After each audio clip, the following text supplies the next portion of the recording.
बिस्मिल्लाहिर्रहमानिर्रहीम। अस्सलाम वालेकुम डियर स्टूडेंट, कैसे हैं आप। आज का जो हमारा लेक्चर है वो है हमारे पास properties of wave and earth waves. सबसे पहले हम वेव्स के बारे में पीछे हम डिस्कस करके आ चुके हैं। वेव्स हमारे पास है, क्या वेव किस तरह जनरेट होती है। फिर हमने वेव्स की टाइप्स पढ़ी थी, जिसमें हमने इलेक्ट्रोमैग्नेटिक वेव्स पढ़ा और उसके बाद हमने मैकेनिकल वेव्स पढ़ा। मैकेनिकल वेव्स के बाद उसके बाद हमने मज़ीद उसकी दो टाइप्स पढ़ी, जिसमें हम ट्रांसफ़र वेव और लॉन्गिट्यूडनल वेव के बारे में पीछे डिस्कस कर चुके हैं। हमने कुछ इसको डिस्कस करना है प्रॉपर्टीज़ ऑफ वेव को। हम एक सर्किट डायग्राम लेंगे, एक एक्सपेरिमेंट करेंगे। एक्सपेरिमेंट के साथ हम वेव्स की प्रॉपर्टी को डिस्कस करेंगे। लेट्स स्टार्ट करते हैं। हमारे पास एक फ़िगर आपको नज़र आ रही होगी। इसमें हमारे पास ये एक रिपल टैंक है। रिपल टैंक हमारे पास बेसिकली क्यों यूज़ करते हैं। रिपल टैंक एक ऐसी डिवाइस है जो वाटर के अंदर वेव्स को जनरेट करने के लिए हम यूज़ करते हैं। अब यहाँ हमारे पास एक सबसे पहले एक अगर डायग्राम में देखा जाए, हमारे पास इस डायग्राम के अंदर एक वुडन ब्लॉक है, जिसके साथ एक मोटर को आपने उसके अटैच किया गया है। मोटर के मतलब कि यहाँ पे आपने उसको एडजस्ट किया गया। उसके साथ एक सपोर्ट है जो कि वो मोटर को ऊपर होल्ड किए हुए हैं। उसके साथ एक हमारे पास सोर्स है, यहाँ पे लाइट ये लैंप लगाया गया है, जिससे हमारे पास वो इसकी जो रोशनी की रिफ्लेक्शन है वो जनरेट होगी और उसके साथ साथ वाटर वेव जनरेट होगी। अब हमारे पास होगा क्या कि जो आपने मोटर जो है वो इतनी आपने यहाँ तक एडजस्ट की है कि हमारे पास वो सिर्फ पानी को मोटर के जो पर हैं या जो उसका जो सिस्टम्स है वो सिर्फ पानी को टच कर सके। अब वो जैसे पानी को टच करेगा, मीन के एक पर जैसे उसका लगेगा, मीन को उसमें हमारे पास वाटर वेव जनरेट होना स्टार्ट हो जाएंगे। मीन की जैसे जैसे वो पानी को टच करता जाएगा, आपने वैसे नॉर्मली ऑब्जर्व किया होगा कि आप पानी से भरा हुआ एक बट्टल हो ना, या कोई भी हमारे पास एक कंटेनर हो, उसको आप पानी को एक साइड पे टच करेंगे ना, या एक पानी के अंदर पत्थर फेंकेंगे ना, तो हमारे पास उसमें वाटर वेव जो है उसके इर्द गिर्द एक हमारे पास एक लेयर बन जाती है। वो हमारे पास वेव्स की फॉर्म में जनरेट होती है। तो हमारा बेसिक जो टारगेट है इस वेव की प्रॉपर्टीज़ डिस्कस करना है। अब वेव की जो प्रॉपर्टीज़ है वो हमने इसकी सपोर्ट के अकॉर्डिंग हमने उसको एक्सप्लेन करना है।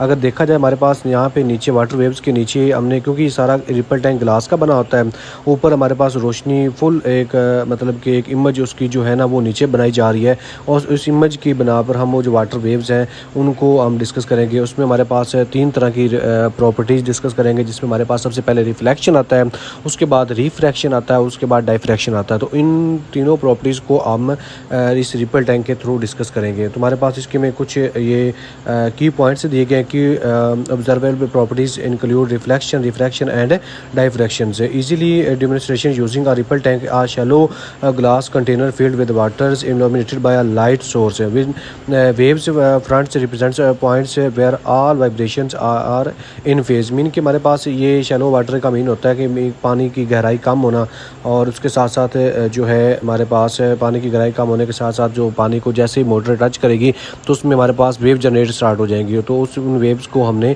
बेसिकली डिस्कस करना है। तो सबसे पहले हमारे पास आता है रिफ्लेक्शन। रिफ्लेक्शन मीन क्या होता है, occurs when wave strike a surface and bounce back into the same medium. Mean कि हमारे पास सपोज कर लें कि एक मीडियम से जब वेव टकरा कर दूसरे मीडियम जाती है तो टकरा कर उसका टोटल वापस आ जाना, मीन कि उसका रिफ्लेक्ट होकर वापस आ जाना, उस चीज़ को आप रिफ्लेक्शन का नाम देते हैं। इसमें होता क्या है कि इसके लॉज को फॉलो हमने डिस्कस करना होता है कि angle of incident is equal to angle of reflection. Mean कि जिस एंगल के साथ वो वेव जाएगी उसी एंगल के साथ टकरा कर वापस आएगी। लेट्स सपोज अगर हमारे पास जो वेव इंसिडेंट वेव है, मीन कि जब वो वेव जाती है उसे हम इंसिडेंट वेव का नाम देते हैं। तो उसका एंगल अगर 45 डिग्री का बन रहा है तो जो जब वापस आएगी तो उसका एंगल भी 45 का होना चाहिए, तो उस चीज़ को एंगल ऑफ रिफ्लेक्शन का नाम देंगे।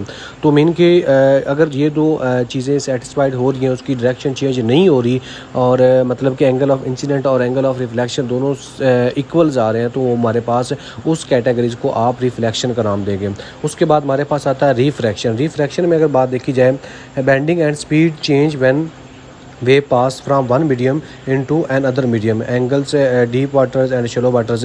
मीन कि हमारे पास इसमें क्या होता है कि जब एक मीडियम से दूसरे मीडियम में वेव जाती हैं तो टकरा के जब वापस आती है तो उनका जो डायरेक्शन है या उनकी जो स्पीड है, स्पीड और डायरेक्शन जो होती है वो हमारे पास चेंज हो चुकी है। जबकि रिफ्लेक्शन में उनकी डायरेक्शन जो है वो चेंज नहीं होती। इसमें हमारे पास उसकी जो स्पीड वो एक मीडियम से दूसरे मीडियम में जब जाती है ना, तो जैसे हमारे पास एक रेयर मीडियम है और जैसे दूसरे मीडियम में डेंसर में जाएगी तो हमारे पास जब जब टकरा के वापस आएगी तो टकरा कर बाय रेड में निकलेगी तो उसकी जो एंगल्स है या वो डायरेक्शन है वो प्रॉपर चेंज हो चुकी होगी। अब इसमें हमारे पास हम ये सिंपल वर्ड में हम ये कह सकते हैं कि इसमें angle of incident angle of reflection के इक्वल नहीं होता। तो ये हमारे पास जब डायरेक्शन चेंज हो जाए और एंगल ऑफ इंसिडेंट और एंगल ऑफ रिफ्लेक्शन इक्वल ना आ रहा हो तो हमारे पास उस कैटेगरीज को आप रिफ्रैक्शन का नाम देते हैं। उसी के बाद हमारे पास अगर बात करें डायफ्रैक्शन की, तो डायफ्रैक्शन हमारे पास क्या होता है कि इसमें हमारे पास जो वेव्स हैं, जैसे मतलब कि अगर हम वो वाटर वेव रिपल टैंक के अंदर एक आप स्लिप्स रख दें,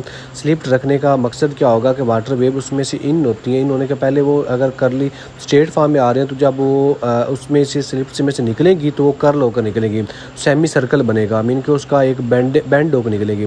तो उनका मतलब कि बेंडिंग होना, bending and spreading of waves as a they pass through a narrow opening और मूव अराउंड ऑब्स्टेकल्स और prominent with slit size matches wavelength, mean कि हमारे पास स्लिट साइज मैचेज में एक आपने उसके सामने एक ऐसी स्लिट्स रख दी गई है जिसमें से जब वेव्स वो वाटर वेव जो पीछे हम डिस्कस कर रहे हैं जिसके स्पोर्ट के थ्री जिसके ज़रिए हम इसको एक्सप्लेन करना चाह रहे हैं, उसमें हमने क्या करना है कि उस वाटर के सामने जो वाटर रिपल टैंक जिसमें जनरेट हो रही है उसके अंदर हमने एक स्लिट्स रख देनी है। अब स्लिट्स का मकसद क्या होगा, पीछे रिपल टैंक वेव जनरेट कर रहा है, आगे जैसे वो वेव्स उसके अंदर से गुजरने अब वो तभी गुजरेंगी जब वो अपने आप को बेंड करेंगी। तो वो जो बेंडिंग होती है उनकी जो कर वो सेमी सर्कल बन रहा होता है उस कंडीशन को आप डायफ्रैक्शन का नाम देते हैं।